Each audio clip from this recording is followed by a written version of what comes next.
Hey guys, welcome back to Fast Fix. For today's video, I'm going to show you how to make a playlist on YouTube.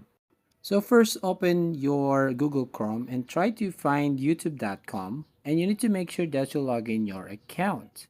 Now as you can see the homepage right here, if you find your video and you want to add it on your playlist, all you need to do is go to that video, and then you can see the save button at the bottom right corner of your video.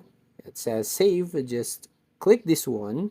Now once you click this button, you will find a message shows up right here. It says you can check watch later, or you can create a new playlist right here. So I'll just click this create new playlist, and we can go right here on this name. We can enter playlist name. So for example, I will fill out this field as a news because this was a video news.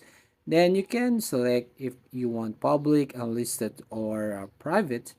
If you want to go right here, anyone with the link can view. So you can click this unlisted right here.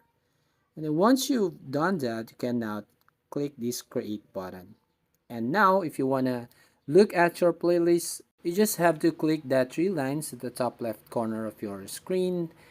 And then if you click this one, you will find that playlist name right here, which is news. So I'll just have to click this news playlist right here. And then once you've done that, you will find all your playlists. And then you can also edit your playlist. You can click this pen icon right here if you want to edit the title. And if you want to edit the description, you just go right here and click this pen icon right here beside the no description. So just put the description right here. So that's it. If you find this helpful, don't forget to like and subscribe to this channel and hit the notification bell to notify you on the next video.